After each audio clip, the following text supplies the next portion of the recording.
Have you ever been walking down the street and had a group of little kids riding their bikes talking crap to you? I have. I've also been that kid before. How would you react? Well, most people would just laugh and brush it off like it's no big deal. A select few will yell back and threaten to beat up their parents or get their own child of their age to get back at them. Or they're like Israel Adesanya, taunting and mocking his opponent's son from inside the ring.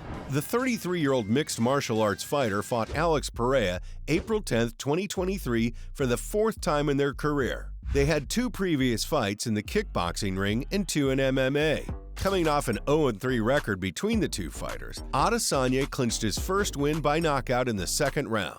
Hey, shush, listen up. I want to say something. People, Earth, I need to say something. Listen to me. I hope every one of you behind the screens or in this arena can feel this level of happiness just one time in your life. Taking the middleweight belt and celebrating by repeating his entrance to the ring and shooting 3 imaginary arrows at his unconscious opponent. Showing no mercy, he finds Pereira's son in the crowd, crying with his family as their dad just took his first L between the 4 fights. What's Izzy Adesanya do? Points them out and mocks Pereira's son by crossing his arms, and dropping like dead weight, he falls to the ground. Now, why would he do such a thing? Remember getting chased around the block by the little kids talking crap? It turns out, this little kid is no different. This little kid and Israel have just as much of a beef as he and his father do. He reminds us all what happened after their first ever fight in the kickboxing ring. Pereira's son reacted in similar fashion, so Izzy showed no mercy, as if he'd been waiting for this specific moment forever. He admits that his actions are considered petty, but he does not care. He states in the post-fight press conference, "I'm petty. I remembered the first time he knocked me out in Brazil, his son came into the ring and then just started to lie dead next to me." He continues, "I'm like, you freaking little butthole. I'll whip your butt if your dad don't do it for you." I looked at his kid, I pointed at him, and I saw him, and I was like, hey, just to remind him.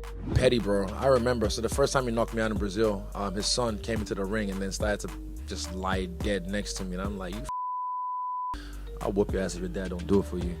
But then, I looked for his kid, and I pointed at him, and I saw him, and I was like, hey. Just to remind him. Wow, I didn't know he could do such a great Fat Albert impersonation. Anyway, you can find the clip of Pereira's son lying dead in the ring. It's floating out there on the internet somewhere. I'm sure you can find it. Fans and critics took over Twitter, commenting all over people's posts about how Israel is an awesome fighter. The fight was an amazing performance. It says his dude just doesn't have any class. I'll tell you what, there definitely was any class that night. There's a 10-year-old in the stands. Anyway, there's another fighter that's actually motivated by this fight between 2 long rivals. Robert Whittaker, a middleweight fighter in the UFC, wants to do the same thing Adesanya did to Pereira. People are saying, you just got to get him on his back. Then why haven't anybody done it? Why hasn't anybody done it? If it's that simple, why has nobody in the history of Adesanya's career just taken him down and held him down for 5 rounds? Why? Because he's fucking hard to take down. If he gets the chance, it will be his 3rd time fighting Adesanya in the UFC, and he believes that his 3rd time is the charm. Although a title shot against Adesanya is not probable anymore, he would love to see it happen. Not having any reason to fight him before UFC 287, he explains he did not really care to fight him a 3rd time, but now it's different. Feeding off the energy between his rivalry with Adesanya, he now wants an opportunity to take the belt from him, for it would be greatly satisfying. Why does this Izzy guy have so many beefs in the UFC? He must really be a crap talker. Honestly, I'm interested in what led up to such an anticipated fight. Let's take a closer look at Pereira versus Adesanya first 3 encounters. Their first encounter was at the Glory of Heroes 1 inside a kickboxing ring. It was 2006 when this fight took place in Shenzhen, China, and Adesanya outstruck Pereira. But vice versa, Pereira inflicted a lot of damage over quick and vicious combinations. It was evident that Pereira was slower toward the end of the fight, but Israel could not capitalize. This match ultimately resulted in a unanimous decision, ending in Pereira's favor. This is when his son entered the ring and was lying dead next to Adesanya. Adesanya has held his grudge against the child ever since, claiming the judges handed it to him. They had a rematch at the Glory of Heroes 7 in 2017, but this highly anticipated fight was held in Adesanya's hometown in Brazil. Adesanya was the one to open up the fight, showing to be the more aggressive fighter as things started off. Pereira was on the ropes during the second round, and it was obvious Izzy was here to seek revenge. Landing all sorts of headshots and leg kicks, you were sure to think this was in Adesanya's hands until Pereira delivered a huge left hook that left Izzy on his back lifeless, getting dropped in the third round and being the first time he's ever been officially KO'd in a fight.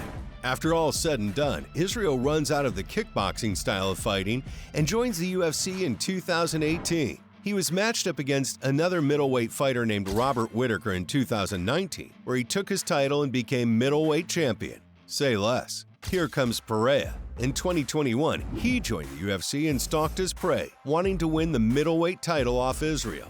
In only his 7th match ever in a mixed martial arts fight, he beat Sean Strickland for gold. Here comes what we've all been waiting for: Pereira versus Adesanya 1 in a UFC matchup. Happening at UFC 281 in New York, New York, the ex-boxers square up to fight for the middleweight title. As the fight goes on, Adesanya seems to be controlling most of the fight, all over his opponent, landing all sorts of punches and kicks. All of a sudden, in the 5th and final championship round, Israel gets knocked out by TKO and loses for the 3rd time, losing his belt to his arch-nemesis, Alex Pereira. Thus brings us to present time, UFC 287. A pretty quick turnaround for a title shot against the same person you just lost it to. We know what happened after the fight, but what really happened on this night? Well, I can tell you this much. Adesanya showed a way different side of his game than he was used to seeing. Normally, Adesanya is upbeat and controlling most of the fight. This was not the case here at UFC 287. That's something that I definitely felt like he surprised me with.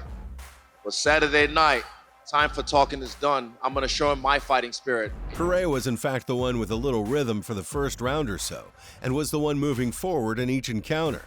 Being their 4th time fighting inside of the ring, Adesanya never let this get into his head, and often countered and pushed forward against his opponent, trying to mess up his control of the fight. Getting cornered, Adesanya kept his defense tight and through much endurance came back to win the fight by knockout.